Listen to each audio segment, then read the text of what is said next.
Um, I'm glad you all could come. I think there are presenters that I think all of our presenters are special. Some don't start out special, but they end up finished special. And I think what is very rewarding to me is when we have had young people as presenters, because it shows you that the entrepreneurial spirit goes back a while. And right now we have Carter Jules of Project Niceties. She is a junior at Frederica Academy. So please go ahead. So like almost 2 years ago today, coming up in May, I saw these articles talking about how it was so difficult for homeless people to get the products that they needed to stay healthy and to stay clean. And I really took that to heart because I know that I'm very privileged when it comes to like the basic necessities. I've been really blessed with a good life. And I wanted to help those in my community who just weren't as fortunate as I was. And so I started thinking about how I could help those my age, especially in high schools, because high school is kind of hard, and it makes it even harder when you don't have like a toothbrush or toothpaste that you need for everyday stuff. So I decided that I wanted to help make change, so I started Project Niceties. And in May 2019, I spoke to the school board of Linn County, and I asked them, hey, can I come bring boxes to the school nurses that have products in them like deodorant and pads, tampons, toothbrushes, toothpaste, so that these students can feel more comfortable when they're at school and not have to be as embarrassed. And so the school board gave me the go-ahead in May 2019, and I was really excited to start for the 2019-2020 school year, and we got our nonprofit status shortly after. And so a lot of people at the school board meeting actually came up to me and gave me recommendations on what to do. And so our plan originally was to give boxes to the school nurses, but someone there pointed out to me that, some of these kids don't even have running water. So we started to add these little personal care kits. We gave them shampoo, conditioner, soap, toothpaste, toothbrushes, and that they can go to the school showers and use those showers to help clean themselves up a little bit, because if you don't have running water, it's hard to use any of the stuff we give you. But since May 2019 until September 2019, we started planning, we started putting together boxes, and at first it was really difficult because we didn't really know what we were going to put in these boxes. And there's a lot of trial and error about things that we can give them and things that we can't give them. And so in the first day of school in 2019, we gave out these boxes to the nurses, and we were like, please just give us any suggestions that you might need. We'll be back next month and we'll refill your boxes, but if you have anything you need that we don't already provide you, we want to give them to you. So over the next month, all of these nurses reached out to us and just gave us a lot of helpful suggestions. We added some stuff to boxes, we took some things out, and it was really helpful. And so now every single month we email the school nurses and we ask them, is there anything else that you need? Is there anything else that you want? And so we kind of have this lovely relationship with all these school nurses, and they're just really thankful that we're helping them, and it just makes me really happy that I'm able to help all these unfortunate kids in our community, because I want everyone to have a good experience in high school, and I think that's really important. But then we got the good news in December of 2019, and we expanded to the 10 public elementary schools in Glynn County, and that was really exciting. But again, there was a lot of trial and error on things like how are we going to help little kids, because there's a difference between when you're 10 years old and when you're 16 years old. So we had to team up with the nurses and ask them, what is it that you need in these boxes, because obviously it's going to be quite different from a high school student. So again, the nurses really are helping us out a lot, and they're giving us a lot of helpful recommendations. Like some of the things that we added were wipes. They wanted wipes and soap, stuff like that, and they wanted spray deodorant so that they can just give it to any student they needed. We didn't have to worry about germs and anything like that. And they also wanted mints, because kids, will come in, they'll feel sick, and they just wanted mint to help their breast mothers so they can go back to class. And so the nurses were just a really big help in getting us going, because it took a lot of trial and error. because I don't, like, you know, you can't really know what all 400 students at a school need. You like have to, you know, get help from the nurses and stuff. And even though the school year ended kind of weird because of Corona, and we had to kind of like just stop everything because everyone got pulled out of school, but we started talking to McIntosh County about coming to their schools, and we got the go-ahead. So now in 2020, we are in all 3 McIntosh schools, the middle, high school, and elementary schools there. And we're in all the public schools in Glynn County, and we're just so excited that I can help all these people here, and it just really makes my day. And so now the issue that we've come across is that they need socks and underwear and stuff like that. But the only issue is that that stuff is so expensive, especially when you have to get different sizes for things like that. But right now we're working on teaming up with Boma Socks, which gives out socks and like boxes of socks to all of these nonprofits like me. So we're applying right now, and we're really hoping that we can work with them, because I do want to give, you know, everything that these schools and kids need to them, but right now it's just really about figuring out how to do that. But again, the nurses are such a big help, and they really have made me a better person, because they're like informing me on all these issues, and they're like, you know, this is really a big issue and this is what we need to have, and then I can take that and help them, and that just really makes my day. But as of right now, one of the other big issues is that I'm going to college in 2 years.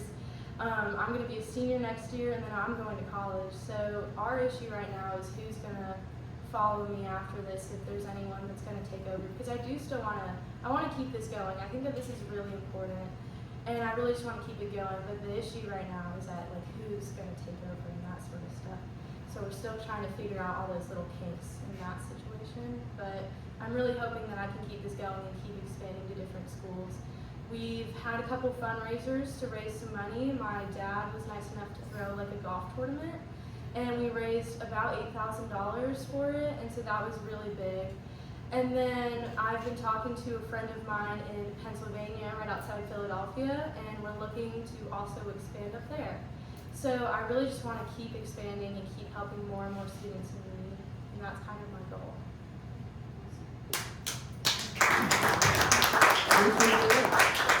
Good. It's interesting, my wife is currently working on a plan for her 5,000 employee company on transition planning. So it's not unlike here. That's how you keep it. Now, do you are the companies that make the products donating to you? No, so that was kind of also a big issue at the beginning, was where are we going to find like these bulk supplies? And eventually we found just some websites, you know, that'll give us like big boxes of stuff. Obviously we still pay for them, but it's a lot less expensive than going to Walmart and buying just like a lot of boxes. But that was definitely the first hurdle we had to get over, because it's really hard, especially when like one of the big issues was shipping. Because it would cost maybe like $15 for the products, but shipping would be $50. So that was something we really had to work out. But now we're pretty good on like where we get the stuff from. I think we're too small to get donations. Like we're not like a huge like nationwide organization yet. So getting donations from those companies is pretty hard, but we still get all the stuff at a pretty low price. So if there were actual people here attending, you would take their checks. Yes. The answer is yes, we would take their checks. I just want to, the important thing we teach in business school is you take money when people give it to you. And anyone on Facebook Live. Yeah. If they would like, do you have a website? I do have a website. So good. Actually this spring in like May or April, we got our website up and going. It's projectniceties.org, and you can look there. You can see everything that we've been doing, and you can see what schools we're working with. There's a donate button, so if you have like a PayPal, you can donate through that. And there's also, we're getting a newsletter, so that we're going to send out stuff like monthly, maybe just updating those who are interested in what's going on and what we're doing to expand and that sort of thing. So do your friends in high school think you're weird? I don't really talk about this with my friends. Okay, good. Ms. Askin? So what type of person or people are you looking for to help take this over when you go to college? I think it would be really cool if another high school student came in and helped, because I want those who are like privileged and have like a good life to be able to help those in need. And I think that it's really cool that if like another high school student could come take it over and just like help out everyone that wasn't as fortunate as them. Has your school thought about having you go up on stage and talking about this to your school? It's kind of, okay, so because of Corona, we're not having any school assemblies right now. So I would love to, but I really can't until we're all back together in like the gym. But if we ever get back together, maybe in the spring semester, I definitely would want to. You should have your school repost this live Facebook feed. That would help a lot. Okay, yeah, I'll let them know. Oh, yeah.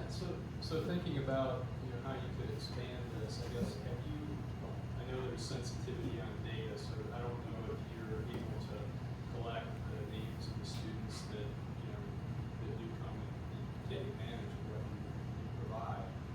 But it seems that, in the spirit of then helping these young people, hopefully with an opportunity to go on and get a better education, go on to college, and improve their situations. Have you thought about maybe, having something on your website that says if you're interested in making new connections or friends and starting almost kind of a network of mentors and people that can help, coach some of these Yeah. folks, because that's one of the big missing gaps where these young people are seeking better lives for themselves. People like you want to help out, but they don't know how to make that connection. Right. Just a thought. Yeah, that's like a really good idea. The thing is now we don't really ask like who uses them. They're free for everyone. It doesn't matter your background. It doesn't matter. We just let anyone come and take what they need if they need it. But I think that would be a really good idea. Are you considering doing this at college as well too? I don't really know yet because I don't know if I'm gonna attend college in Georgia. But I want to help out as much as I can. But it's gonna be hard if I'm far away. But I still want to keep it going. On average, how much time do you spend in a week or a month on this? I think like an hour every week, probably, because we're keeping in contact with the nurses. They email us every month to see if they need something. So we're just making sure that they have everything we need, and then we're making sure we have all of our supplies that we need and it's still all in stock. So probably an hour. I just want to say first, I really admire what you're doing and can only imagine, or I can't imagine the impact that that has to some people that you may never have. So really admire that. The $8,000, for example, how many kits did that buy? Would you know a kit per a dollar amount per kit? So the way we do the kits is basically we buy all of the stuff in bulk, and then they get like one of each thing in each kits. So it's kind of hard to like figure out like what each kit is worth. But I think the $8,000 helped us like stock up on supplies, at least for, like we're good for a little while now. And we were able to expand to new schools because of it. Like for the elementary schools, that was 10 new boxes that we made, which was really exciting.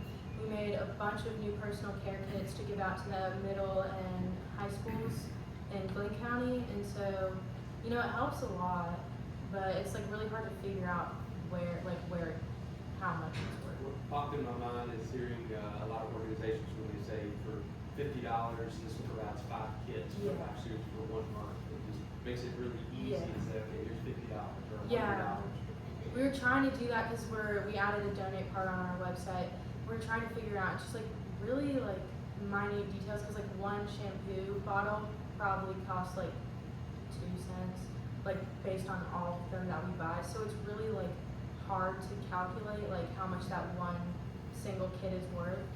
But all of those kits together kind of add up the money, and that donation really helps to just bring the boxes itself to the schools, because those boxes are kind of expensive. You designed your website. It's very nice. Oh, it's Lena Barrow, I think. Lena? Yeah, what my grandma said. But yeah, so she helped us a lot over quarantine. We did a bunch of Zoom calls to kind of figure out the best way to do this, and I wrote, a bio for myself, and then kind of explaining what we're doing. She put that on there. She was really helpful. She's great. Yeah. Are you being stored in a warehouse or in a garage of a loved one? Oh no, they're in my grandma's house. There we go. Yeah. There we go. Logistics at its best. Brian? Are you sourcing any of this stuff locally? I mean, like the dental offices get a lot of toothpaste stuff for free from their vendors. Yeah. And so are you sourcing any of that from hotels, shampoos and soaps? I mean, like we've asked people for like if you just have any like shampoos from vacations that you've taken, like you can just give them to us and we use them in those boxes. But it's kind of like we haven't really asked yet, but we're buying like 200 toothpaste at one time, and I feel like it's kind of awkward to be like, can I just have 200 toothpaste? No, don't, it's No, not. it's not awkward. Okay. No, and you go to the hotels and chains. Do you have a board? It's just me and my grandma, really. Don? Well, where's your drop off? I have two questions. Where's your drop off if we have items? Where would we give them? Probably I can. At grandma's house, we will. I mean, I'm always willing to meet people somewhere, or come pick something up from because anything is welcome. And if you're willing to give me something, I'm willing to drive to come pick them up. So. You've got a lot of organizations local. You've got the Junior Women's League. You've got the Rotary clubs, things like that. I mean, if there's a lot of us in here that you could partner up with. There's money that we get to help organizations like you. So you really need to give them a call. Okay. Cool. Thank you. Donna? Yeah, the second question was, so Communities and Schools Foundation, that's a group that, are you familiar with them? A little bit. Okay, so they, they really identify kids that are in need and, they really help them. They would be a good resource in the school. They really know them personally. Okay. Because if a kid doesn't go to a nurse, that's your main, Yeah. that's your main reach. If they don't ever go to a nurse, then they, but that and the many counselors. And the Junior Women's League has something called confidence closets at the local libraries. Mhm. So, and I think the Boys and Girls Club. So they go in and they go up to the desk and they ask, privately, and they have it in a brown paper bag. So those are some really good resources for you. Thank you. Other questions? Bob? What colleges are on your short list? I love the North. I used to live there. I lived there for like 10 years. I lived in Maryland. So I want to go back up there. I love Massachusetts. I really like Babson College right now and Boston College. So I'm looking at those. And you got this on your resume, right? Yeah. All right. Go ahead. One. She said it's a really strong college right close to here. They've got a great business school. And we have an executive in residence who might know your grandma. So we have a connection there. But I think one of the things we've talked about is wherever you find a little place of despair or lacking of hope, you'll find an entrepreneur. And here she is. And many of these, there we go. And there are entrepreneurial solutions to public challenges, and none of these products nurses can buy out of their school Yeah. budgets. Is Yeah, that right? so like before we started going to the schools, they had to buy these things out of pocket, which made it really difficult because, the stuff adds up, and so they couldn't really provide it for any of these kids. And that was one of the main reasons I wanted to go through the schools, was because they can afford it themselves, and so I wanted to help out in that way by providing these things for them, because it's not in their budget. So to answer the question about price per box, I think the right thing to say is big checks buy lots of boxes. Okay? So Carter, this is just absolutely great, and Thank here is you. the gift for you. So thank you.